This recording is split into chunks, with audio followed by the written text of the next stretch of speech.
أعوذ بالله من الشيطان الرجيم بسم الله الرحمن الرحيم فبما نقضهم ميثاقهم لعناهم وجعلنا قلوبهم قاسية يحرفون الكلم عن مواضعه ونسوا حظا مما ذكروا به ولا تزال تطلع على خائنة منهم إلا قليلا منهم فاعف عنه واصفح إن الله يحب المحسنين. കഴിഞ്ഞ ആഴ്ചയിൽ സൂറത്തുൽ മാഇദയിലെ 12-ാമത്തെ ആയത്ത് അഥവാ ബനു ഇസ്രായേൽ കരാർ ലംഘിക്കുന്നതുമായി ബന്ധപ്പെട്ട് അള്ളാഹുവിനോട് കരാറെടുക്കുന്നു. ആ കരാറിന്റെ വിശദാംശങ്ങൾ പറയുന്നു.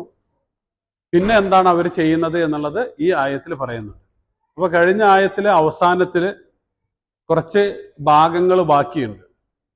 അപ്പോൾ അവരോട് പറഞ്ഞത്, നിങ്ങൾ ഇന്ന കാര്യങ്ങൾ ചെയ്യുകയാണെങ്കിൽ ലൈൻ അഖംതുമുസ് സ്വലാത്ത വ ആതൈതുമുസ് സകാത്ത വ ആമൻതും ബിറുസുലി വ അസ്സർതുമൂഹു വ അഖ്റൽതുമുല്ലാഹ ഖർളൻ ഹസന.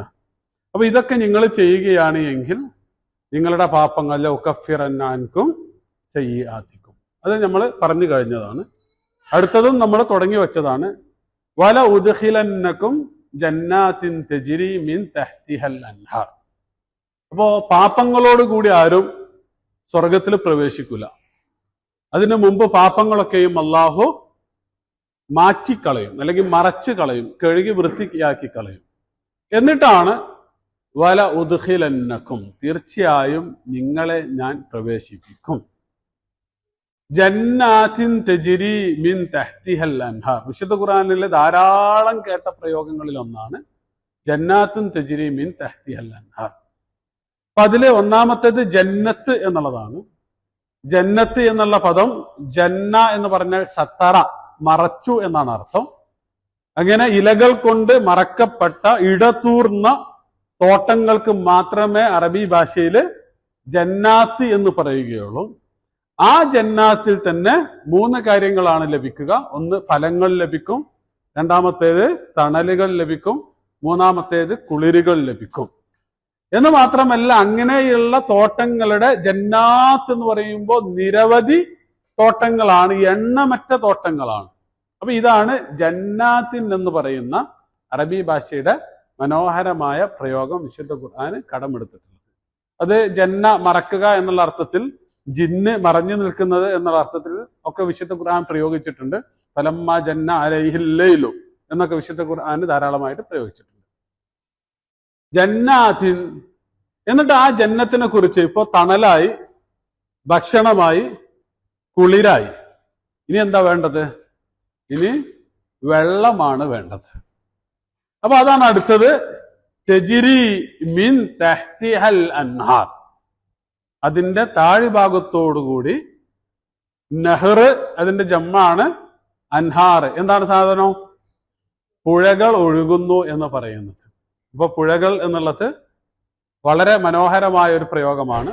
അതില് കുടിവെള്ളമുണ്ട്, അതില് എന്താണ് കുളിക്കാനുള്ള സൗകര്യമുണ്ട്, അതിൽ മനോഹരമായ കാഴ്ചയുമുണ്ട്. ഇതൊക്കെ ചേർന്നതാണ് തജ്രി മിൻ തഹ്തിഹൽ അൻഹാർ എന്ന് പറയുന്നത്. തെജിരി, ജറ എജിരി എന്ന് പറഞ്ഞാല് ഒഴുകുക എന്നാണ് അർത്ഥം. അതിന്റെ താഴ്ഭാഗത്തുകൂടി, തെഹ്ത് എന്ന് പറഞ്ഞാൽ താഴ്ഭാഗം, അതിന്റെ ഓപ്പോസിറ്റ് ഫൗഖ എന്നാണ്, മുകൾ ഭാഗം എന്നുള്ളതാണ്. അൻഹാർ എന്നുള്ളതാണ് ഇനി പദം. അപ്പൊ നെഹർ എന്നുള്ളതിന്റെ ബഹുവചനമാണ് എന്ത്? അൻഹാർ. വിശുദ്ധ ഖുർആനിലെ 3 പദങ്ങൾ, ഒന്ന് നെഹർ, 2 യമ്മ്, മൂന്നാമത്തേത് ബഹർ. ഇതൊക്കെ എന്താ സാധനം? നെഹർ പറഞ്ഞാല് പുഴ, ബഹർ എന്ന് പറഞ്ഞാലോ കടല്, യമ്മ് എന്ന് പറഞ്ഞാലോ നിങ്ങൾ കേട്ടിട്ടില്ലേ? യമ്മ് എന്നുള്ള പദം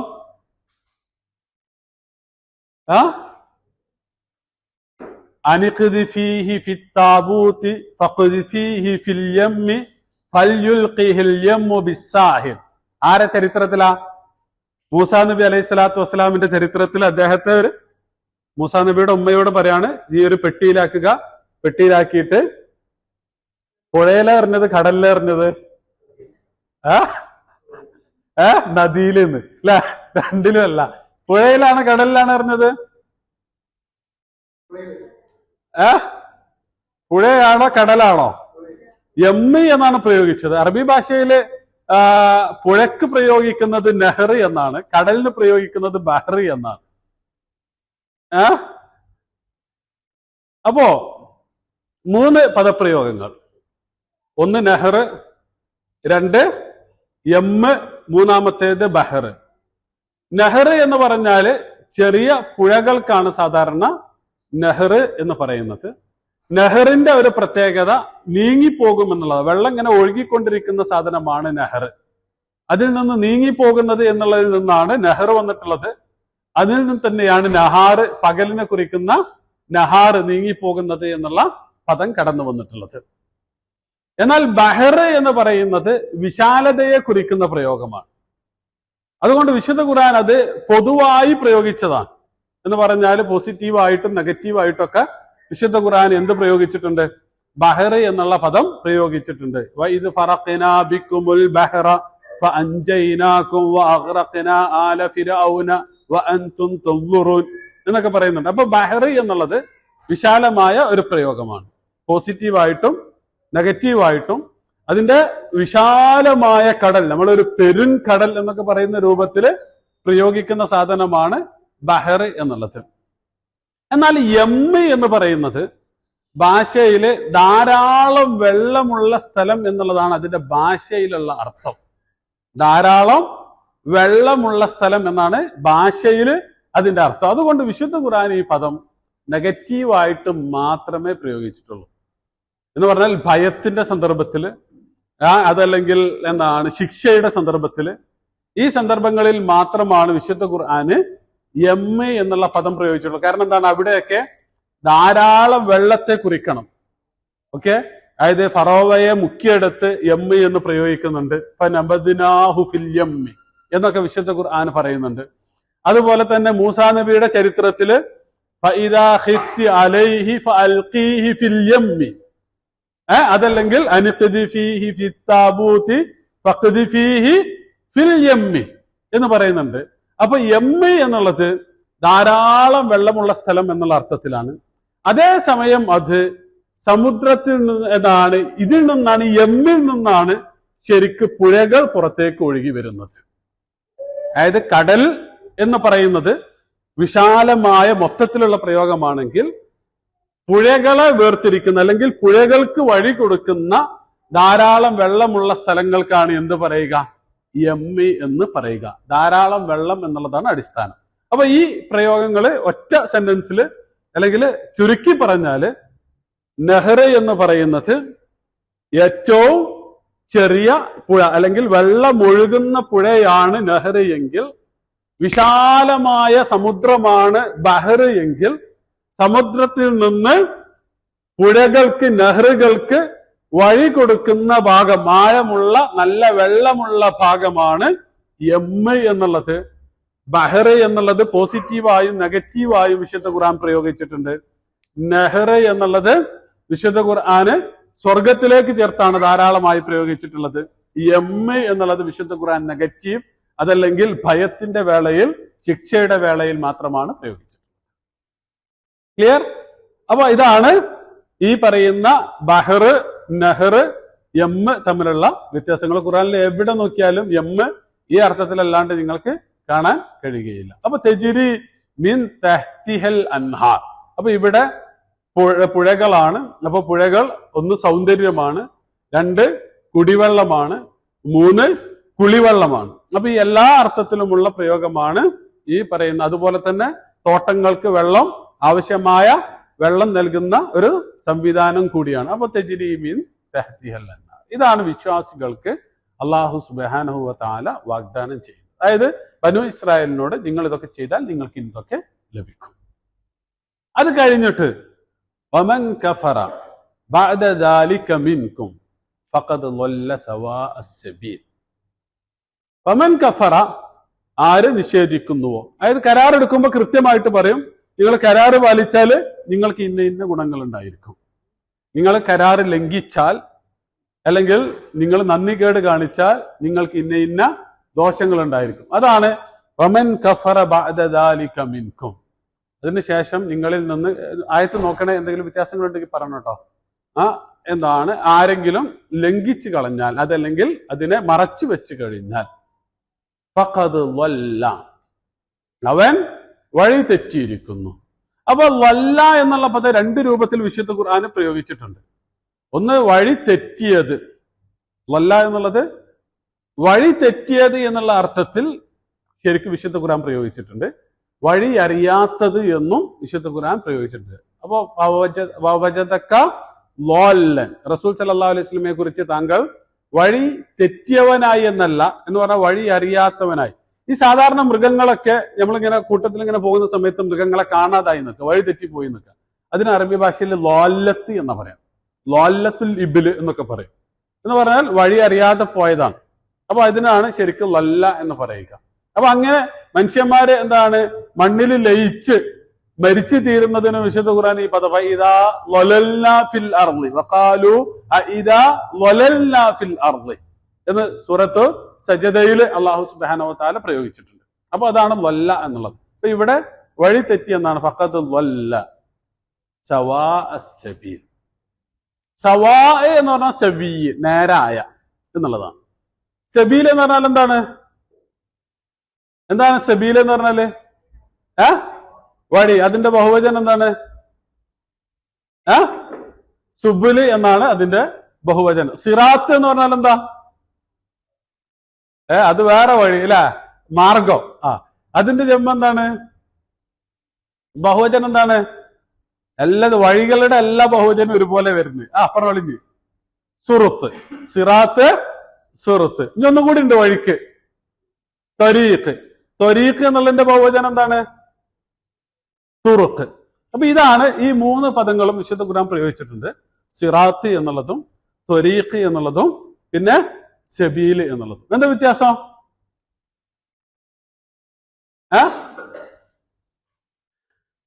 എന്താണ് വ്യത്യാസം?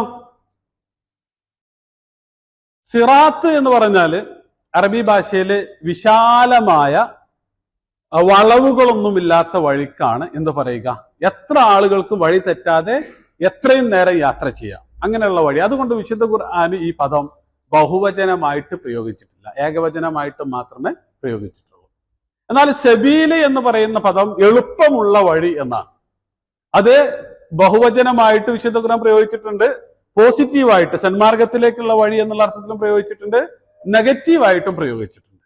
എന്നാൽ ത്വരീഖ് എന്നുള്ള പദം എല്ലാ ഊടുവഴികൾക്കും ത്വരീഖ്. ത്വറക്ക എന്ന് പറഞ്ഞാൽ കാലടി ഇങ്ങനെ വെക്കുന്നതിനാണ് എന്ത് പറയാ, ത്വറക്ക എന്ന് പറയാം. അപ്പൊ ഇങ്ങനെ ഒരു മനുഷ്യൻ ഇങ്ങനെ ഇതിലൂടെ ഇങ്ങനെ നടന്നു പോയാൽ അതും എന്താണ്, വഴിയാണ്.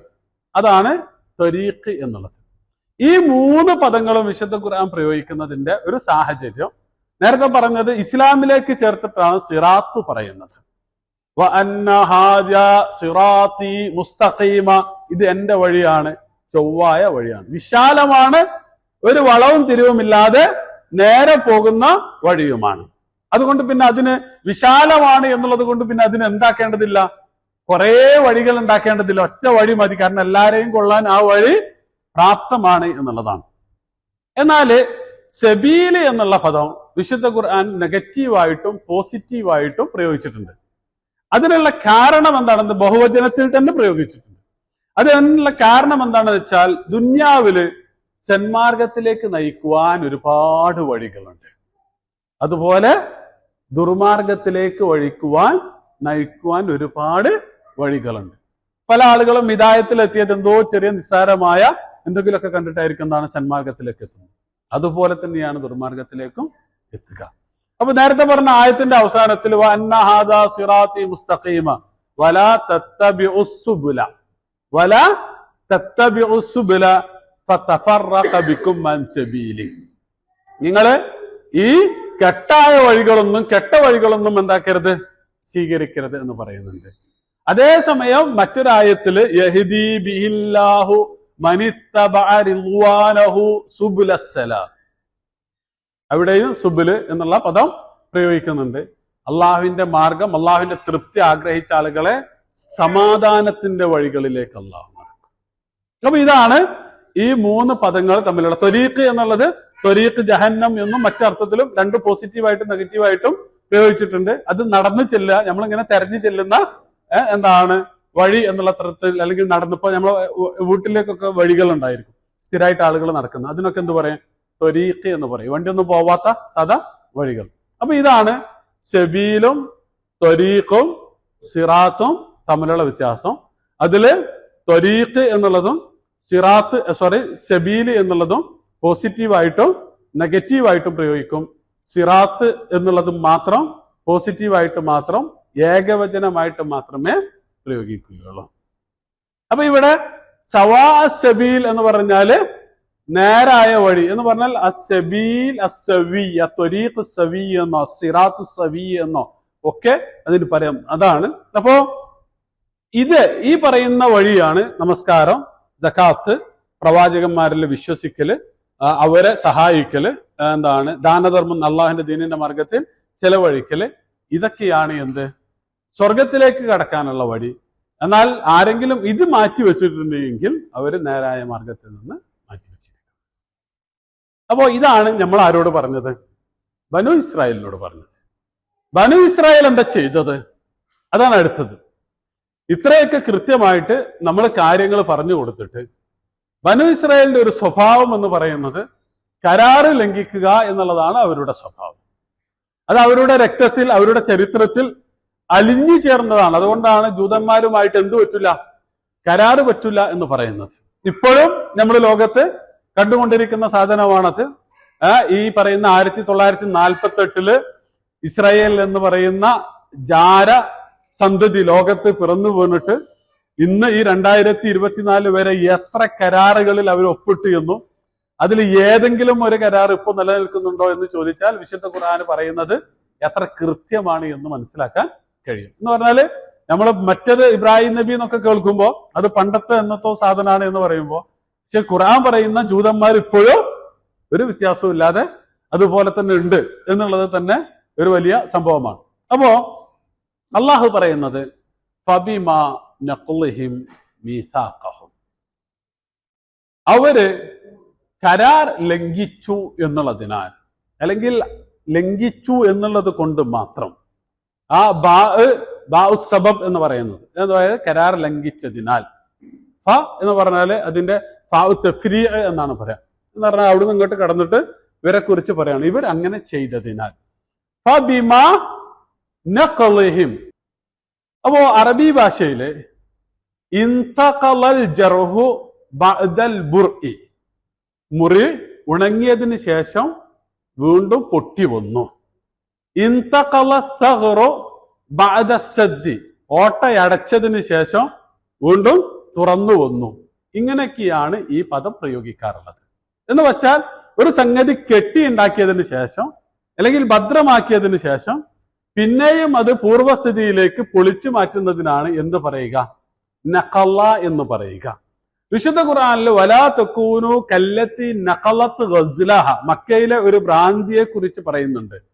അവര് എന്തായിരുന്നു? നല്ല നൂൽ കൊണ്ട് ഇങ്ങനെ വസ്ത്രങ്ങൾ നെയ്തുണ്ടാക്കും, എന്നിട്ട് അവസാനം അത് അവര് വീണ്ടും ഇഴപ്പിഴക്കും എന്നുള്ളതായിരുന്നു സാധാരണ ചെയ്തിരുന്നത്. അപ്പൊ ഇതാണ് അറബി ഭാഷയിൽ നഖല എന്നുള്ള പദത്തിന്റെ പ്രത്യേകത. അതിൽ നിന്നാണ് നഖ്ലുൽ മീസാഖ് കടന്നു വരുന്നത്. എന്ന് പറഞ്ഞാല് കരാറുണ്ടാക്കിയിട്ട് അത് പൊളിച്ചു കളയുക. ഞാൻ നേരത്തെ പറഞ്ഞു, വീടുണ്ടാക്കിയിട്ട് അത് പൊളിക്കുന്നതിന്, ഒരാളുടെ അഭിപ്രായം അത് പൊളിച്ചു കളയുന്നതിന്, അതല്ലെങ്കിൽ മുറിവ് സുഖപ്പെട്ടതിന് ശേഷം വീണ്ടും പൊട്ടി വരുന്നതിന്, അല്ലെങ്കിൽ ഭദ്രമായി ഓട്ടയടച്ചതിന് ശേഷം വീണ്ടും തൊള വരുന്നതിന്, ഇതിനൊക്കെയാണ് നഖല എന്നുള്ള പദം വരിക. അതിൽ നിന്നാണ് നല്ല കൃത്യമായി ഭദ്രമായി വ്യക്തമായി കരാറൊക്കെ ഇങ്ങനെ എഴുതി ഉണ്ടാക്കിയിട്ട് അതെന്താക്കും? അത് ലംഘിച്ച് കളയും. ഇതിനേക്കാൾ മനോഹരമായ ഒരു പദം കരാർ ലംഘനത്തിന് കൊടുക്കല്ല. അപ്പൊ ഫബിമാ നഖ്ലിഹിം മീസാഖഹും, മീസാഖ് നമ്മൾ മുമ്പ് പഠിച്ചതാണ്.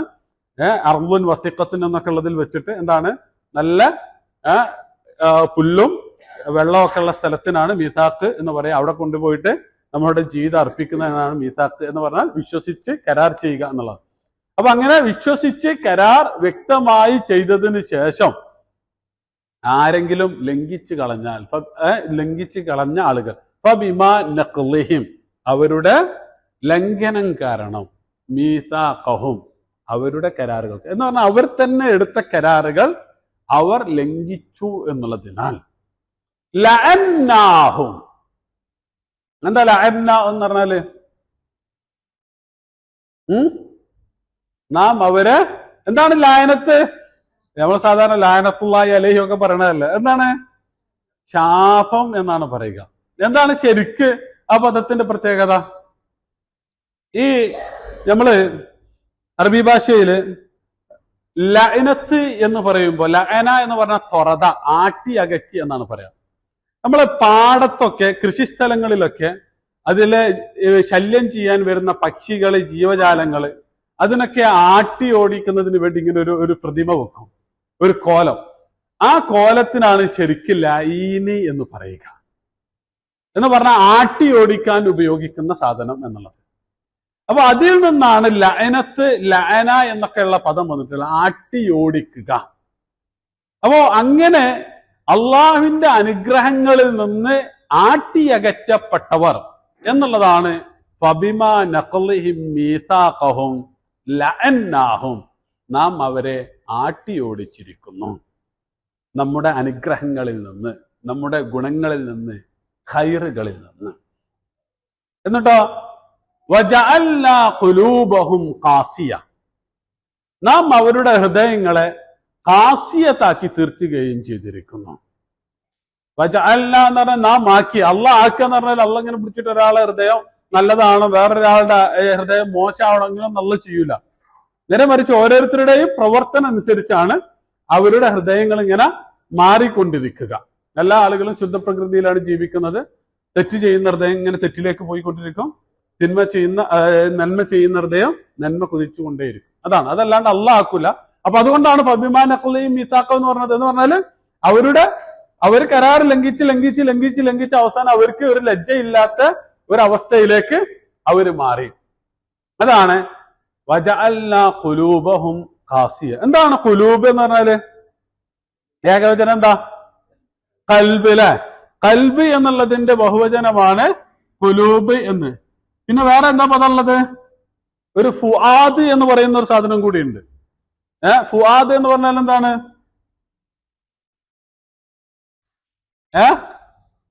ഫുആദ് എന്ന് പറഞ്ഞാല് പിന്നെ സ്വദർ.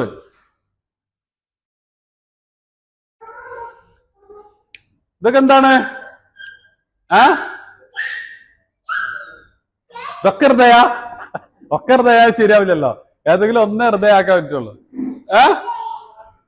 കേട്ടില്ല? ഫുആദ് ഹൃദയോ? അപ്പൊ ഇതോ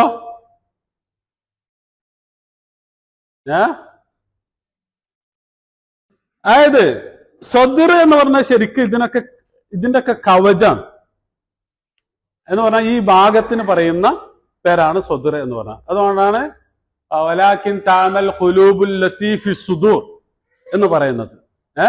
സ്വദറിലുള്ള ഖുലൂബ് എന്ന് വിശുദ്ധ ഖുർആൻ പ്രയോഗിക്കുന്നുണ്ട്. അപ്പൊ അതാണ് സ്വദർ എന്നുള്ളത് കുറച്ചുകൂടി വിശാലമായ അർത്ഥത്തിൽ വിശുദ്ധ ഖുർആൻ പ്രയോഗിച്ച സാധനമാണ്. ഫുആദ് എന്ന് പറയുന്നത് ഹൃദയത്തിലെ വികാരങ്ങളെ കുറിച്ച് പറയുന്നതാണ് വിശുദ്ധ ഖുർആനിന്റെ പ്രയോഗം. ഹൃദയത്തിലെ വികാരങ്ങളെ കുറിച്ച് പറയുന്നിടത്താണ് ഫുആദ് എന്നൊക്കെ ഉള്ളത്. നേരത്തെ പറഞ്ഞ മൂസാ നബിയുടെ ചരിത്രത്തില് മൂസാ നബിയുടെ ഉമ്മയോട് ആ കുഞ്ഞിനെ എന്താണ് നമ്മൾ പറഞ്ഞ പുഴയിലോ കടലിലോ വെക്കാൻ പറഞ്ഞു. അപ്പോ അങ്ങനെ വെക്കാൻ പറഞ്ഞപ്പോ അവിടെ പറയുന്നുണ്ട് എന്താണ്? അസ്ബഹ ഫുആദു ഉമ്മി മൂസ എന്ന് പറയുന്ന ഒരു പ്രയോഗം. ഫാരിഖൻ, അതായത് മൂസായുടെ ഉമ്മയുടെ ഹൃദയം ഇങ്ങനെ പെടക്കാൻ തുടങ്ങി. അല്ലെങ്കിൽ അതായത് ഹൃദയത്തിലെ ആ വികാരത്തെ കുറിക്കുന്ന പദപ്രയോഗമാണ് യഥാർത്ഥത്തിൽ ഫുആദ് എന്നുള്ളത്. അതുകൊണ്ട് തന്നെ ഈ അവയവങ്ങളുടെ ഉപയോഗത്തെ കുറിച്ച് പറയുന്നിടത്തേക്കാണ് സാധാരണ അത് ചേർത്ത് പറയുക. അസ്സംഅ വൽ ബസറ വൽ ഫുആദ. സം പറഞ്ഞ ചെവി എന്നല്ല, കേൾവി എന്നാണ്. ബസർ എന്ന് പറഞ്ഞാല് കണ്ണ് എന്നല്ല, കാഴ്ച എന്നാണ്. അതുപോലെ തന്നെ അപ്പൊ സ്വാഭാവികമായിട്ട് ഫുആദ് എന്ന് പറഞ്ഞ ഹൃദയം എന്നല്ല, ഹൃദയ വികാരം എന്നാണ് അർത്ഥം. അപ്പൊ അതിലേക്കാണ് മിക്കവാറും വിശുദ്ധ ഖുർആന് ഈ പദം ചേർത്ത് പറഞ്ഞിട്ടുള്ളത്. അതേസമയം കൽബി എന്നുള്ള പദം കാര്യങ്ങൾ ഗ്രഹിക്കുക, മനസ്സിലാക്കുക, ഉൾക്കൊള്ളുക, അതായത് ഹൃദയത്തിന്റെ പ്രവർത്തനം. ഒന്ന് ഹൃദയത്തിന്റെ വികാരമാണ് എന്ന് പറഞ്ഞാല് സന്തോഷം, ദുഃഖം, എന്താ പറയാ, സിമ്പതി, സഹതാപം എന്നൊക്കെ, ദയ എന്നൊക്കെ പറയുന്ന വികാരമാണ് എന്ത് ഫുആദ് എന്ന് പറയുന്നതിനെ കുറിക്കുന്നത്. എന്നാൽ ഹൃദയത്തിന്റെ പ്രവർത്തനം എന്ന് പറഞ്ഞാല് കാര്യങ്ങൾ ഗ്രഹിക്കുക, മനസ്സിലാക്കുക, ഉൾക്കൊള്ളുക എന്നുള്ളതാണ്. അതാണ് വലഹും ഖുലൂബുൻ ലാ യഫ്ഖഹൂന ബിഹാ, വലഹും ഖുലൂബുൻ ലാ യഫ്ഖഹൂന ബിഹാ. അതുപോലെ തന്നെ ലിമൻ എന്താണ് ഒരുപാട് ആയത്തുകളിൽ കൽബിലേക്ക് ഈ പറയുന്ന എന്താണ് പ്രവർത്തനങ്ങൾ, കാര്യങ്ങൾ മനസ്സിലാക്കുക, വലാകിൻ ലാ യഫ്ഖഹൂന എന്നൊക്കെ പറഞ്ഞിട്ട് കുറെ ആയത്തുകൾ നമുക്ക് കാണുവാൻ കഴിയും. എന്ന് പറഞ്ഞാൽ കൽബി എന്ന് പറയുന്നത് കാര്യങ്ങൾ ഗ്രഹിക്കുക, മനസ്സിലാക്കുക തുടങ്ങിയവയിലേക്ക് ഫതകൂനു ലഹും ഖുലൂബുൻ യഫ്ഖഹൂന ബിഹാ യഅഖിലൂന ബിഹാ എന്ന് വിശുദ്ധ ഖുർആൻ പ്രയോഗിച്ചിട്ടുണ്ട്. അപ്പോൾ ഇതൊക്കെ അഖല്, കാര്യങ്ങൾ ഗ്രഹിക്കുക, അതുപോലെ തന്നെ മനസ്സിലാക്കുക തുടങ്ങിയതിലേക്കാണ് കൽബിനെ ചേർത്ത് പറഞ്ഞിട്ടുള്ളത്. എന്നാൽ ഫുആദ് നേരത്തെ പറഞ്ഞ വികാരങ്ങളിലേക്കാണ് ചേർത്ത് പറഞ്ഞിട്ടുള്ളത്.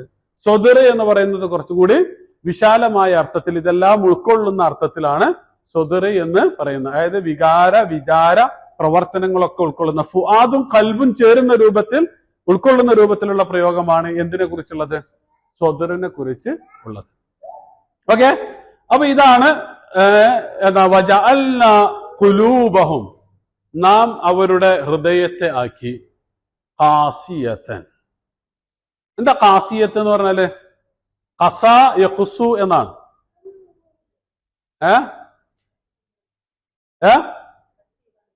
കട്ടിയുള്ളതാക്കുക, കഠിനമാക്കുക അല്ലെ. ഇത് എവിടുന്ന് വന്നതാണ്?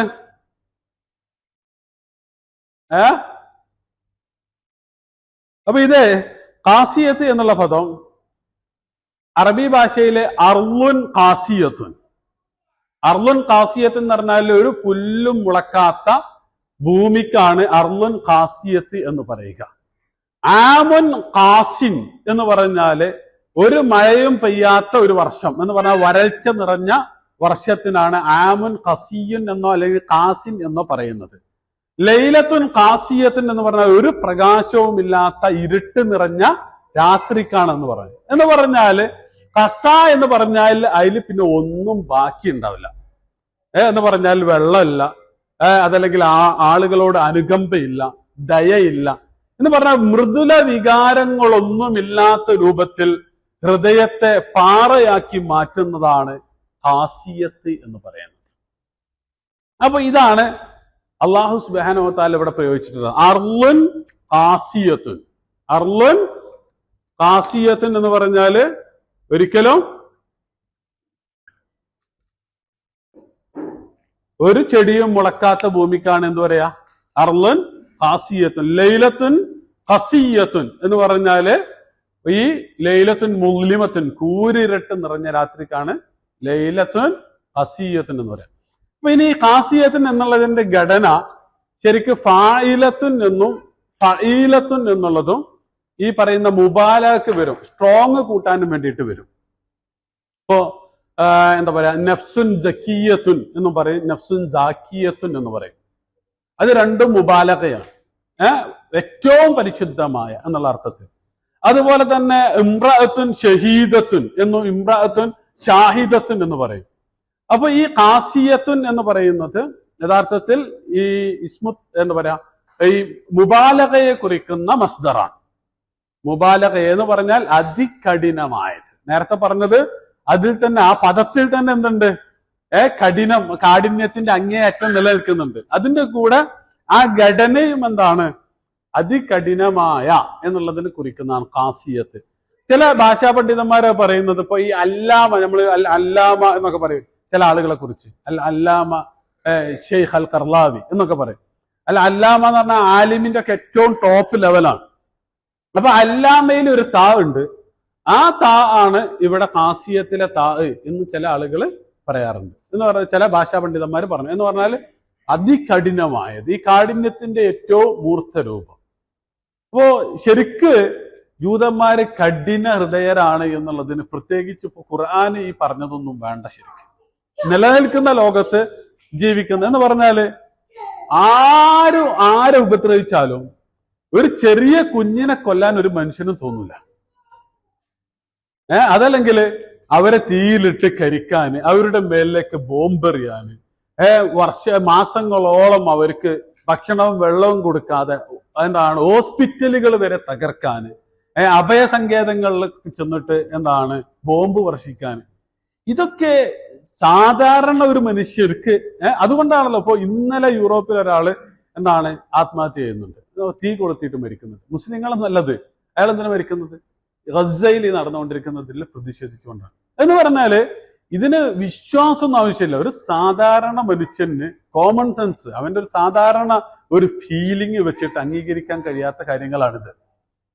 അപ്പൊ ഇവർ ഇത്രത്തോളം ക്രൂരന്മാരാണ് എന്നുള്ളത് വിശുദ്ധ ഖുർആനിന്റെ ഈ പദം എന്ന് പറഞ്ഞാല് ഒരു പ്രകാശവുമില്ലാത്ത രാത്രിയെ കുറിക്കുന്ന, ഒരു തുള്ളി വെള്ളമിറ്റാത്ത ഒരു വർഷത്തെ കുറിക്കുന്ന, അതുപോലെ തന്നെ ഒരു പുല്ല് പോലും മുളക്കാത്ത പാറയെ മുളക്കുന്ന പദപ്രയോഗമാണ് ഈ ഖസ്വത്ത് ഖാസിയത്ത് എന്ന് പറയുന്നത്.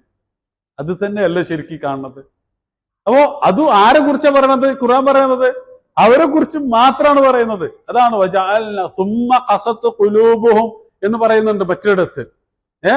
അതുപോലെ തന്നെ പല ആയത്തുകളിൽ അലം യഅനി ലില്ലദീന ആമനു അൻ തഖ്ശഅ ഖുലൂബുഹും ലിദിക്രില്ലാഹ് എന്നൊക്കെ പറഞ്ഞതിന് ശേഷം ഫതല അലൈഹിമുൽ അമദു ഫഖസത് ഖുലൂബുഹും എന്ന് പറയുന്നുണ്ട്.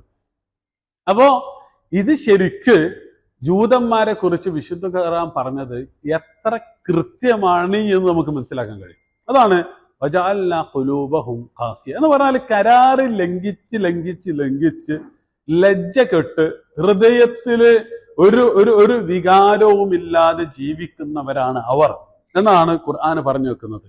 വജഅൽനാ ഖുലൂബഹും ഖാസിയ. എന്നിട്ട് അതിന് വേറൊരു ഉദാഹരണം കൂടി പറയുന്നുണ്ട്. എന്താണ്? യുഹർരിഫൂനൽ കലിമ അൻ മവാദിഇഹി. അവരുടെ ഹൃദയം അതികഠിനമാണ് എന്നുള്ളതിന്റെ തെളിവ് അവര് ഓരോ വാക്കുകളും വേദഗ്രന്ഥത്തിലെ വാക്കുകൾ മാറ്റിവെക്കുന്നവരാണ്. എന്ന് പറഞ്ഞാൽ ഓൽക്ക് ഓല സൗകര്യത്തിനനുസരിച്ച് സാക്ഷാൽ പടച്ചവന്റെ അടുത്തു നിന്നുള്ള വേദഗ്രന്ഥം പോലും മാറ്റി എഴുതിയ ടീമാണ്. ഇവരെയാണോ നിങ്ങൾ വിശ്വസിക്കുന്നത് എന്നാണ് ഖുർആൻ ചോദിക്കുന്നത്. അപ്പൊ ഇവരുടെ ഓരോ പ്രവർത്തനങ്ങൾ ഇങ്ങനെ പറഞ്ഞിട്ട് യുഹർരിഫൂനൽ കലിമ അൻ മവാദിഇഹി. ഹർറഫ എന്ന് പറഞ്ഞാല് വളോ ഹർഫിൻ മക്കാന ഹർഫിൻ, ഒരു ഹർഫ് എടുത്തിട്ട് മറ്റൊരു ഹർഫിലേക്ക് മാറ്റി വെക്കുക എന്ന് പറഞ്ഞാല് ഇപ്പൊ ഒരു എന്താണ് പദത്തിന്റെ ആദ്യത്തെ അക്ഷരം മാറ്റിയാണ്ട് അവിടെ വേറൊരു പദം വെച്ച അർത്ഥം കൃത്യമായിട്ട് മാറും. അങ്ങനെ തഹരീഫ് നടത്തുക എന്ന് പറഞ്ഞാല് ഒരു ഹർഫിന്റെ സ്ഥാനത്ത് മറ്റൊരു ഹർഫ് വെക്കുക എന്നാണ് അർത്ഥം. ശരിക്ക് അറബി ഭാഷയില് ഹർഫ് എന്ന് പറഞ്ഞാല് നല്ല മെലിഞ്ഞ, യാത്ര കൊണ്ട് നന്നായി മെലിഞ്ഞൊട്ടിയിട്ടുള്ള ഒട്ടകത്തെ കുറിക്കുന്ന പ്രയോഗമാണ്. നാഖത്തിലേക്ക് ചേർത്തുകൊണ്ടാണ് ഹർഫി എന്നുള്ള പദം പ്രയോഗിക്കാറുള്ളത്. അപ്പൊ അങ്ങനെ നേർത്തത് എന്നുള്ള അർത്ഥത്തിൽ പ്രയോഗിക്കുന്ന പദമാണ് ഹർഫ്. അതുകൊണ്ട് ഒരു നേർത്ത അറ്റത്ത് ഓരത്തൊക്കെ ചെന്ന് നിൽക്കുക. അപ്പൊ ഒരു മലന്റെ മുകളിൽ ഒരു ചേർന്ന് നിൽക്കുന്ന ഒരു നേർത്ത സ്ഥലത്ത് നിങ്ങൾ ചെന്ന് നിൽക്കുന്നതിന് അവിടെ എന്താ പറയാ? ഹർഫ് എന്നാണ് പറയാ. വിശുദ്ധ ഖുർആൻ ഈ പദം പ്രയോഗിച്ചിട്ടുണ്ട്. എവിടെ അറിയാം? വമിനൻ നാസി മൻ യഅ്ബുദുല്ലാഹ അലാ ഹർഫിൻ. ഒരു ഹർഫിൽ നിന്നുകൊണ്ട് അള്ളാഹുവിനെ ആരാധിക്കുന്ന ആളുകളുണ്ട് എന്ന് പറഞ്ഞാൽ മുകളിലെ ഏറ്റവും നേർത്ത അറ്റത്ത് ചെന്ന് നിൽക്കുന്നത് എന്ന് പറഞ്ഞാൽ എപ്പോ വേണമെങ്കിലും അതിന്ന് പോവും, എപ്പോ വേണമെങ്കിലും അതിന്ന് ചാടാൻ അല്ലെങ്കിൽ താഴേക്ക് വീഴാൻ നിൽക്കുന്ന കോലത്തിൽ ഇങ്ങനെ ആരാധിക്കുന്ന ആളുകളുണ്ട് എന്ന് വിശുദ്ധ ഖുർആൻ പറയുന്നുണ്ട്. അപ്പൊ അതാണ് ഹർഫ് എന്ന് പറയുന്നത്. നേർത്തത് എന്നുള്ള അർത്ഥത്തിലാണ് സാധാരണ അത് പ്രയോഗിക്കാറുള്ളത്. അതുകൊണ്ടാണ് അറബി ഭാഷയിലെ ഹർഫുകൾക്കും ആ പദം വന്നിട്ടുള്ളത് എന്നാണ് ഭാഷാ പണ്ഡിതന്മാർ പറയുന്നത്. നമ്മള് അറബിയില് അലിഫ് ബാ എന്നൊക്കെ പറയുന്നത് അതിന് ഹർഫ് എന്ന് പറയാൻ കാരണം നേർത്തത് എന്നുള്ള അർത്ഥത്തിലാണ്. അപ്പോ നേർത്ത ഒട്ടകം, യാത്ര കൊണ്ട് ക്ഷീണിച്ച് വലഞ്ഞ് നേർത്തുപോയ ഒട്ടകത്തെ, മെലിഞ്ഞു പോയ ഒട്ടകത്തെയാണ് അറബി ഭാഷയില് ഹർഫ് എന്ന് പറയുക. അതിൽ നിന്നാണ് നേർത്തത് എന്നുള്ള പദം വന്നിട്ടുള്ളത്. ഈ എന്താണ് ഹർഫ് എന്ന് പറയുന്നത് ഒമിനൻ നാസി മൻ യഅ്ബുദുല്ലാഹ അലാ ഹർഫിൻ എന്ന് പറയുന്നിട്ടുള്ളത്. ഇവിടെ ഹർഫ് എന്ന് പറഞ്ഞാല് അക്ഷരങ്ങൾ മാറ്റുക എന്നാണ്. യുഹർരിഫൂൻ അവര് മാറ്റുന്നു. അൽ കലിമ, കലിമത്ത് എന്നുള്ളതിന്റെ ബഹുവചനമാണ് അൽ കലിം. കലിമത്ത് എന്നുള്ളതിന്റെ ബഹുവചനമാണ് അൽ കലിം. എന്താണ് കലിമത്ത് എന്ന് പറഞ്ഞാല്? വാക്കുകൾ. അപ്പോ വാക്കുകൾ അതിനെ മാറ്റുന്നു എന്ന് പറഞ്ഞാൽ പടച്ചവന്റെ വാക്കുകളെ അൻ മവാലിഹി. മൗലി എന്ന് പറഞ്ഞാൽ സ്ഥാനം, വല എന്ന് പറഞ്ഞാൽ വെച്ചു, മൗലി പറഞ്ഞ വെക്കപ്പെട്ട സ്ഥലം, അതാണ് സ്ഥാനം. അപ്പോ അതിൽ നിന്ന് അൻ മവാലിഹി അതിന്റെ സ്ഥാനത്ത് നിന്ന് യുഹരിഫൂനൽ കലിമ അൻ മവാലിഹി. അപ്പൊ അവര് എന്താണ് വേദവചനങ്ങൾ അല്ലെങ്കിൽ വാക്കുകൾ, ഈ കെലിമ എന്നുള്ള പദം ഏകവചനായിട്ടും ബഹുവചനായിട്ടൊക്കെ പ്രയോഗിക്കാറുണ്ട്. കെലിമത്തിന്റെ ബഹുവചനായിട്ട് കെലിമ പ്രയോഗിക്കാറുണ്ട്. കെലിമ എന്നുള്ള പദം തന്നെ എന്താണ് പദം എന്നുള്ള അർത്ഥത്തിൽ പ്രയോഗിക്കാറുണ്ട്. കലാം എന്ന് പറയുന്നതും ഇതിൽ നിന്നുണ്ടായതാണ്. കലാം എന്ന് പറഞ്ഞാൽ എന്താണ്? സംസാരം. ശരിക്ക് അറബി ഭാഷയിൽ കെൽമ എന്ന് പറഞ്ഞാൽ അല്ലെങ്കിൽ അൽ കെലിം എന്നൊക്കെ പറഞ്ഞാല് മുറിവ് എന്നാണ് അർത്ഥം. ഇപ്പൊ അസദുൻ കെലീം എന്ന് പറഞ്ഞാല് മുറിവേറ്റ സിംഹം എന്നൊക്കെ നമ്മൾ അറബി സാധാരണ മലയാളത്തിൽ പ്രയോഗിക്കാറില്ല. അതിനാണ് അസദുൻ കെലീമുൻ എന്ന് പറയുക. അപ്പൊ സാധാരണ ആളുകളുടെ വാക്കുകൾ സൂക്ഷ്മമായി പ്രയോഗിക്കണം. അത് മറ്റുള്ളവരെ മുറിവേൽപ്പിക്കുവാൻ സാധ്യതയുണ്ട് എന്ന് പറയുന്നതിനാണ് ആ ആംഗിളിൽ നിന്നുകൊണ്ടാണ് ആ പദം സാധാരണ പ്രയോഗിക്കാറുള്ളത്. അതാണ് കെൽമ എന്നും കെലീം എന്നൊക്കെ മുറിവ്, ജരീഹ് എന്നുള്ള അർത്ഥത്തിൽ സാധാരണ പ്രയോഗിക്കുന്നത്. അപ്പൊ യുഹരിഫൂനൽ കലിമ അൻ മവാലിഹി. വേദഗ്രന്ഥങ്ങള് ഒരു മനുഷ്യന് ആകെ ഭയഭക്തി ബഹുമാനമുള്ളത്, അതായത് പടച്ചൊല്ല് വിശ്വസിക്കുന്ന മനുഷ്യന്മാർക്ക് ഏറ്റവും കൂടുതൽ ഭക്തിയുള്ളത്, ബഹുമാനമുള്ള സാധനമാണ് വേദഗ്രന്ഥം എന്നുള്ളത്. അത് എന്താണ്, നമ്മളെ കാലിന്റെ നേരെ വെക്കുകയോ അല്ലെങ്കിൽ നിലത്ത് വെക്കുക പോലും ഒരു മനുഷ്യന്മാരും ചെയ്യില്ല. പക്ഷെ അതിന്റെ അനുയായികളാണ് എന്ന് അവകാശപ്പെട്ടിട്ട് അതിലെ വചനങ്ങൾ അങ്ങോട്ടും ഇങ്ങോട്ടും തങ്ങളുടെ ഇച്ഛകൾക്കനുസരിച്ച് മാറ്റി എഴുതിയ ആളുകളാണ്. എന്ന് പറഞ്ഞാൽ അത് ആ ഹൃദയത്തിന്റെ കാഠിന്യത്തെ കുറിക്കുന്നതാണ്. ആണ് യുഹരിഫൂനൽ കലിമ അൻ മവാലിഹി വനസൂ ഹല്ലൻ മിമ്മാ ദുക്കിറൂ ബിഹി. സ്വാഭാവികമായും ഒരു മനുഷ്യരുടെ ഹൃദയങ്ങളിൽ തിന്മ കുടിയേറി പേർത്താൽ അതിൽ നിന്ന് നന്മകൾ പുറത്തു കിടക്കും. നന്മയും തിന്മയും കൂടി ധാരാളമായിട്ട് ഉണ്ടാവില്ല. അതായത് കടുത്തുപോയി ഹൃദയത്തിൽ ധാരാളം തിന്മയാണുള്ളതെങ്കിൽ അതിൽ നിന്ന് നന്മകൾ ഇങ്ങനെ പൊടിഞ്ഞു പൊടിഞ്ഞ് പുറത്തു പോയിക്കൊണ്ടിരിക്കും. അതാണ് ഇവിടെ വനസു. സ്വാഭാവികമായും അവര് മറന്നു പോവുകയും ചെയ്തു. നസിയ എൻസ എന്ന് പറഞ്ഞാൽ മറക്കുക എന്നാണ് അർത്ഥം. നിസിയാൻ. വനസു അവര് മറന്നു പോവുകയും ചെയ്തു. ഹല്ലൻ ഒരു വലിയ ഓഹരി തന്നെ, വലിയ ഭാഗം തന്നെ. മിമ്മ ദുഃഖിറൂ ബിഹി അവരെ ഓർമ്മിപ്പിക്കപ്പെട്ടിരുന്നു അല്ലെങ്കിൽ അവരെ ഉത്ബോധിപ്പിക്കപ്പെട്ടിരുന്നു എന്ന് പറഞ്ഞാൽ വേദഗ്രന്ഥത്തിലുള്ള, അതായത് തൽക്കാലത്തിന് കുറെ എണ്ണം ഇങ്ങനെ മാറ്റി എഴുതും. കുറച്ച് കഴിഞ്ഞതിന് ശേഷം എവിടെ എന്തൊക്കെ മാറ്റി തന്നോ, അതായത് അതിന്റെ ഒറിജിനൽ എന്താണെന്ന് പോലും അവർക്ക് ഓർമ്മ ഉണ്ടാവില്ല സ്വാഭാവികമായി. അതാണ് വനസൂ ഹല്ലൻ മിമ്മ ദുഃഖിറൂ ബിഹി അവർ ഉത്ബോധിപ്പിക്കപ്പെട്ടതിലെ മഹാഭൂരിപക്ഷവും അവര് മറന്നുപോയി. ഹല്ല് പറഞ്ഞാൽ എന്താ? സാധാരണ അറബി മലയാളത്തിൽ പ്രയോഗിക്കുന്ന സാധനമല്ല. അവന് ഭയങ്കര ഹല്ല എന്നൊക്കെ പറയില്ല. എന്താ ഹല്ല് വരാ? ഹല്ല് പറഞ്ഞ ഓഹരി, പങ്ക് എന്നുള്ളതാണ്. അറബി ഭാഷയിൽ ഓഹരിയെ കുറിക്കുന്ന രണ്ട് പദങ്ങളുണ്ട്. എന്തൊക്കെയാണ്? ഒന്ന് ഹല്ല്, പിന്നെ നസീബ്. ആരോ പറഞ്ഞല്ലോ, ഹല്ല്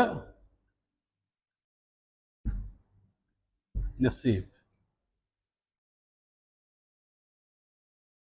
അറബിയില് ഒരാൾക്ക് ദുനിയാവില് അല്ലെങ്കിൽ പരലോകത്തൊക്കെ ലഭിക്കുന്ന ഓഹരിയെ കുറിക്കുന്ന രണ്ട് പദങ്ങൾ, ഒന്ന് ഹല്ല് എന്നുള്ളതാണ്, രണ്ടാമത്തേത് നസീബ് എന്നുള്ളതാണ്.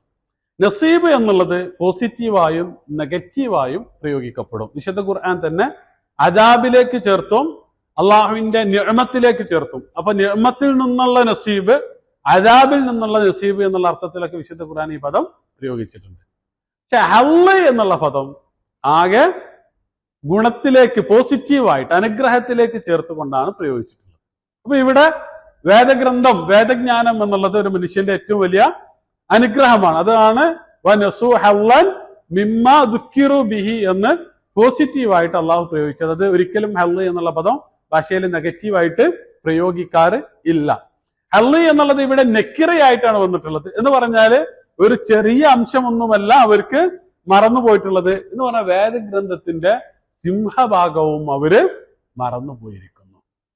അപ്പോ ഈ മറവി 3 രൂപത്തിൽ സംഭവിക്കാം. ഒന്നാമത്തേത് ഒരു മനുഷ്യന്റെ ഓർമ്മശക്തി ദുർബലമാവുക എന്നുള്ളതാണ്. എന്ന് പറഞ്ഞാല് അയാളുടെ സ്വാഭാവികമായിട്ടുള്ള വീക്ക്നെസ് കൊണ്ട് അത് മറന്നു പോവുക എന്നുള്ളതാണ്. അപ്പൊ അങ്ങനെ മറന്നു പോകുക, അതായത് ശക്തി കുറവ്, അതായത് ഹൃദയം ദുർബലപ്പെടുന്നതിനനുസരിച്ച്.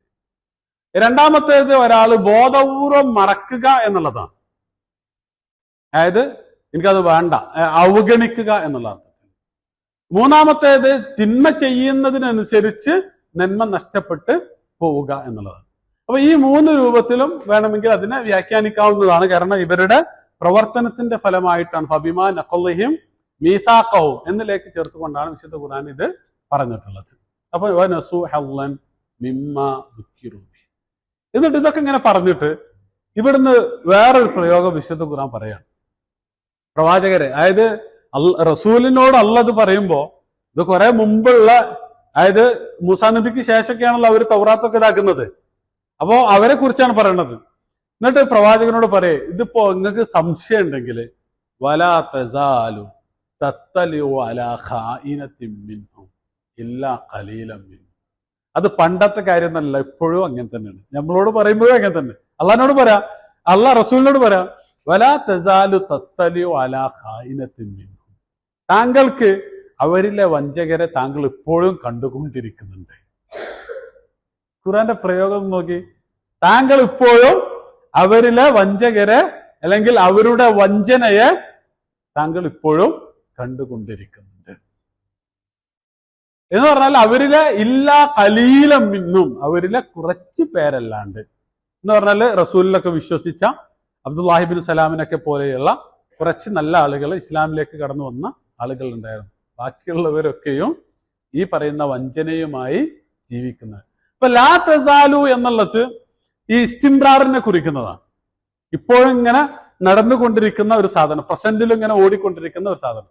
അപ്പൊ നമ്മളോടാണ് ഈ പറയുന്നതെങ്കിലും നമ്മളിപ്പോ ഖുർആൻ ഓതുമ്പോൾ നമ്മളോടാ പറയും വലാ തസാലു തത്തലിയും, നിനക്കത് കാണാം, ഇപ്പോഴും കണ്ടുകൊണ്ടിരിക്കാം എന്ന് പറയുമ്പോൾ കറക്റ്റ് അല്ലേ? നമ്മളോട് പറയുമ്പോഴും വളരെ കറക്റ്റാണ്. ആ ആളുകളെ യൂതന്മാരുടെ കൂട്ടത്തില് ഈ പറയുന്ന ആളുകൾ നല്ലവർ എന്ന് പറയുന്നത് വളരെ കുറവാണ്. ബാക്കിയുള്ളവരൊക്കെയും വഞ്ചകരാണ്. വലാ തസാലു തത്തലിയോ, ഇത്തലാ അല എന്ന് പറഞ്ഞാൽ അറിയുക. തുലു തല എന്ന് പറഞ്ഞാല് ഇങ്ങനെ പൊന്തി വരിക എന്നുള്ളതാണ്. അപ്പൊ ഒരു സംഗതി അറിയുന്നതിന് വേണ്ടിയിട്ടാണ് എന്താ പറയാ ഇത്തലാ അല എന്നുള്ള പദം സാധാരണ പ്രയോഗിക്കുക. എത്തി നോക്കുക എന്നുള്ളതിൽ നിന്നാണ്, അതായത് കയറി വരിക, എത്തി നോക്കുക, അറിയുക തുടങ്ങിയിട്ടുള്ളതാണ് ആ പദത്തിന്റെ ഒരു പ്രത്യേകത. വലാ തസാലു തത്തലിയോ, താങ്കൾ ഇപ്പോഴും അലാ ഖായിനത്തിൻ മിൻഹും. ഖായിനത്ത് എന്ന് പറഞ്ഞാല് ഖായിന്, ഖായിനത്ത്. അപ്പൊ അവിടെ താഴെ നേരത്തെ പറഞ്ഞ പോലെ ഖാസിയത്ത് പറഞ്ഞതുപോലെ എന്താണ് മുബാലഗയുടെ താ ആണ് എന്നുള്ളതാണ് പണ്ഡിതന്മാര് പറയുന്നത്. അതായത് അങ്ങേയറ്റം വഞ്ചന കാണിക്കുന്നവർ എന്നുള്ള അർത്ഥത്തിൽ.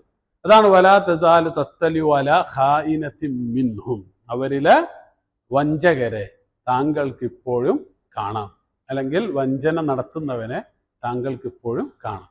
ഖാന എന്ന് പറഞ്ഞാൽ വഞ്ചിച്ചു. പിന്നെന്താ വഞ്ചനക്കുള്ളത്? ഖദഅ എന്ന് പറഞ്ഞാൽ വഞ്ചിച്ചു. ഈ ഖാന എന്ന് പറഞ്ഞാല് സാധാരണ അറബി ഭാഷയിൽ ഖാന എന്നുള്ള പദം പ്രയോഗിക്കാറുള്ളത് നമ്മൾ വല്ലാണ്ട് വിശ്വസിച്ചിട്ട് ആള് നമ്മളെ ചതിച്ചു പോലെ, ആ ചതിക്കാണ് സാധാരണ ഈ ഖാന എന്ന് പറയാം. അതുകൊണ്ട് ഖവനത്ത് എന്നൊക്കെ പറയുന്നത് ശരിക്ക് രാജ്യദ്രോഹികൾക്ക് അല്ലെങ്കിൽ വഞ്ചകർക്കൊക്കെ പ്രയോഗിക്കുന്ന പദപ്രയോഗമാണ്. എന്ന് പറഞ്ഞാൽ ഏറെ വിശ്വസിച്ചതിന് ശേഷം വഞ്ചിച്ച് കളയുക എന്നുള്ളതാണ് ഖാന എന്നുള്ള പദത്തിന്റെ ഒരു പ്രത്യേകത. ഖദഅ എന്ന് പറയുന്ന പദത്തിന്റെ പ്രത്യേകത കബളിപ്പിക്കുക എന്നാണ്. എന്ന് പറഞ്ഞാൽ കുതന്ത്രത്തിലൂടെ ആളെ പറ്റിക്കുന്നതിനാണ് എന്ത് പറയുക? ഖദഅ എന്ന് പറയുക. എന്നാൽ ഖാന അങ്ങനെയല്ല. ഖാന അങ്ങേയറ്റം നമ്മളെപ്പോലെ വിശ്വസിച്ചതിന് ശേഷം നമ്മൾ, അതുകൊണ്ട് വിശുദ്ധ ഖുർആനിലെ യാ അയ്യുഹല്ലദീന ആമനൂ ലാ തഖൂനുല്ലാഹ വറസൂല വതഖൂനൂ അമാനാതികും എന്നൊക്കെ പറയുന്ന പ്രയോഗങ്ങൾ നമുക്ക് കാണാൻ കഴിയും. അതുപോലെ തന്നെ നമുക്ക് കാണാൻ പറ്റാത്ത സംഗതികളെ കട്ടുനോക്കുന്നത് ഖായിനത്തുൽ അയ്യുൻ എന്ന് വിശുദ്ധ ഖുർആൻ പ്രയോഗിച്ചിട്ടുണ്ട്. അപ്പൊ ഇങ്ങനെ വഞ്ചിക്കുക എന്നുള്ളതാണ് യഥാർത്ഥത്തിൽ, അതായത് അങ്ങേയറ്റം വിശ്വസിച്ചതിന് ശേഷം വഞ്ചിക്കുക എന്നുള്ളതാണ് ഈ പദത്തിന്റെ ഒരു പ്രത്യേകത. അതാണ് അല ഖായിനത്തിൻ മിൻഹും, അവരിലെ ഖായിനത്തുകളെ താങ്കൾക്ക് ഇപ്പോഴും കാണുവാൻ കഴിയും. അലാ തസാലു തത്തലിയു അലാ ഖായിനത്തിൻ മിൻഹും ഇല്ലാ ഖലീലൻ മിൻഹും. എന്നിട്ട് അവരിൽ കുറച്ച് ആളുകൾ നല്ലവരുണ്ടെന്ന് പറഞ്ഞാൽ പ്രവാചകരിലൊക്കെ വിശ്വസിച്ച നല്ല മനുഷ്യന്മാര് ഉണ്ടായിരുന്നു എന്നുള്ളതാണ്. എന്നിട്ട് റസൂലിനോട് അല്ലാഹ് പറയാണ് ഫഅഫു അൻഹും വസ്ഫഹ് ഇന്നല്ലാഹ യുഹിബ്ബുൽ മുഹ്സിനീൻ. ഫഅഫു അൻഹും, താങ്കൾ അവർക്ക് വിട്ടുവീഴ്ച ചെയ്തു കൊടുക്കുക. വസ്ഫഹ്, വീണ്ടും വിട്ടുവീഴ്ച ചെയ്തു കൊടുക്കുക അല്ല. ഇന്നല്ലാഹ യുഹിബ്ബുൽ മുഹ്സിനീൻ. അപ്പൊ എന്താണ് അഫ എന്ന് പറഞ്ഞാൽ എന്താണ്? മായ്ച്ചു കളയുക. സഫഹ എന്ന് പറഞ്ഞാൽ രണ്ട് വിട്ടുവീഴ്ചയാണ്. എന്താണ് രണ്ട് വിട്ടുവീഴ്ചന്റെ പ്രത്യേകത? രണ്ട് രൂപത്തിൽ ഒരാളെ വിട്ടുവീഴ്ച ചെയ്ത് കൊടുക്കുക. എങ്ങനെയൊക്കെ വിട്ടുവീഴ്ച ചെയ്യാ? ഒന്ന് അഫ, മറ്റൊന്നോ അഫ സഫഹ. ഇത് രണ്ടും ശരിക്കും വിട്ടുവീഴ്ചയെ കുറിക്കുന്നതാണ്. പക്ഷെ രണ്ട് രൂപത്തിലാണ്. അറബി ഭാഷയിലെ അഫ എന്ന് പറയുന്നത് ഒരാള് മരുഭൂമിയിലൂടെ ഇങ്ങനെ നടന്നു പോകുമ്പോൾ അയാളുടെ കാലിന്റെ അടയാളം ഉണ്ടാകും. പിന്നെ കാറ്റടിക്കുന്ന സമയത്ത് ആ അടയാളം മായ്ഞ്ഞു പോകും.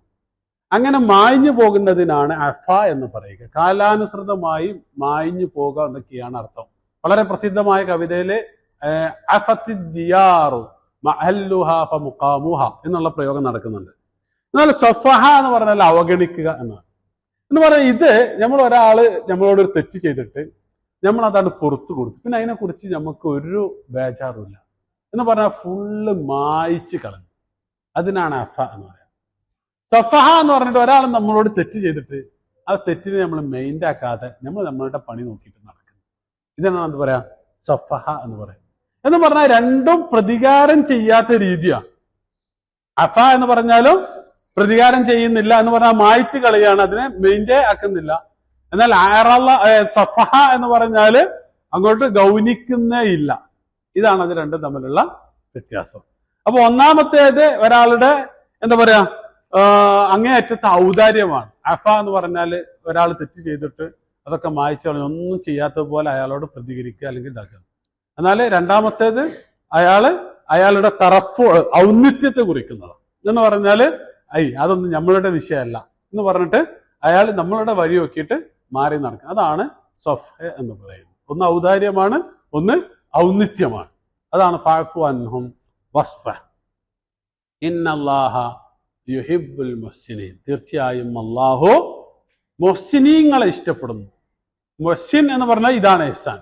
അതാണ് ഇതെന്താണ് ഈ പറയുന്ന ഭാഗം? അത് തെദീലാണ്. ഞാൻ മുമ്പ് പറഞ്ഞ വാൽകഷ്ണം എന്ന് പറയുന്ന സാധനമാണ്. അത് സ്വാഭാവികമായും അതിന് മുമ്പിലേക്കുള്ളതില് കണക്ട് ചെയ്തതാണ്. അപ്പൊ ഇവിടെ മുഹ്സിൻ എന്ന് പറഞ്ഞാൽ എന്താണ്?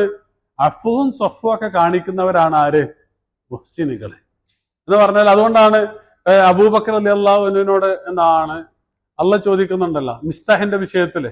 അതായത് ആയിഷ റളിയല്ലാഹുക്കെതിരെ വ്യഭിചാരോപണം പ്രചരിപ്പിക്കുന്നതിൽ പങ്കെടുത്ത വ്യക്തിക്ക് ഞാൻ ഇനി ഒന്നും കൊടുക്കൂല, ഞാൻ ഇതുവരെ കൊടുത്തിരുന്ന ഔദാര്യങ്ങളൊന്നും കൊടുക്കുന്നില്ല എന്ന് പറയുമ്പോൾ അള്ളാഹ് അവിടെ പറയുന്നത് എന്താണ്? ഇതേ പദപ്രയോഗമാണ് നടത്തുന്നത്. അലാ തുഹിബ്ബൂന യഗ്ഫിറ അല്ലാഹു ലക്, നിങ്ങൾക്ക് അള്ളാഹു പുറത്തു തരണമെന്ന് നിങ്ങൾ ആഗ്രഹിക്കുന്നില്ല, എന്നിട്ട് നിങ്ങൾ പുറത്തു കൊടുക്കുക. അവിടെയും ഫഅഫു അൻഹും വസ്ഫഹ്, നിങ്ങൾ എന്താക്കുക? അതൊന്നും മെയിൻറ്റാക്കേണ്ടതേ ഇല്ല, അതൊന്നും മനസ്സിൽ വെക്കുകയും ചെയ്യേണ്ടതില്ല എന്നുള്ളതാണ് അവിടെയും അഫ. അപ്പൊ ഇതാണ് എന്ത് പറയുന്നത്? ഇഹ്സാന് എന്ന് പറയുന്നത്. ഇന്നല്ലാഹ യുഹിബ്ബുൽ മുഹ്സിനീൻ.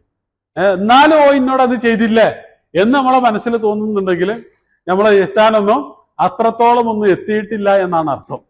അപ്പൊ അങ്ങനെ ഒന്നും തോന്നാതെ അതൊക്കെ മാറ്റി വെച്ചുകൊണ്ട് മുഴുവൻ പുറത്തു കൊടുക്കുന്നതാണ്, അല്ലെങ്കിൽ മായ്ച്ചു കളയുന്നതാണ് യഥാർത്ഥത്തിൽ ഇഹ്സാൻ. അപ്പൊ ഇത് ജൂതന്മാരുടെ സ്വഭാവത്തെ കുറിച്ച് പറയുന്നു. ആ ജൂതന്മാരോട് സ്വീകരിക്കേണ്ട സമീപനത്തെ കുറിച്ച് പറയുകയും ചെയ്യുന്നു. ഫഅഫു അൻഹും വസ്ഫഹ് ഇന്നല്ലാഹു യുഹിബ്ബുൽ മുഹ്സിനീൻ. ഇനി ഇതുമായി ബന്ധപ്പെട്ട് എന്തെങ്കിലും ചോദിക്കാനുണ്ടെങ്കിൽ ചോദിക്കാം. അള്ളാഹു സുബ്ഹാനഹു വ തആല വിശുദ്ധ ഖുർആൻ പഠിക്കുന്ന, അത് മറ്റുള്ളവർക്ക് പഠിപ്പിക്കുന്ന, അത് ജീവിതത്തിൽ പകർത്തുന്ന വിശ്വാസികളുടെ ഗണത്തിൽ നമ്മൾ ഉൾപ്പെടുത്തി അനുഗ്രഹിക്കുമാറാവട്ടെ. നമ്മുടെ കർമ്മങ്ങളൊക്കെയും അള്ളാഹു സ്വീകരിക്കുമാറാവട്ടെ. നമ്മുടെ തെറ്റുകൾ, വീഴ്ചകൾ അള്ളാഹു പുറത്ത് മാപ്പാക്കി നൽകുമാറാവട്ടെ. اللهم اجعل جمعنا هذا جمعا مرحوما وتفرقنا من بعده تفرقا معصوما. اللهم لا تجعل منا ولا فينا ولا معنا شقيا ولا مطرودا ولا ألما. اللهم لا تجعل في قلوبنا غلا للذين آمنوا ربنا إنك رؤوف رحيم. آمين آمين برحمتك يا أرحم الراحمين.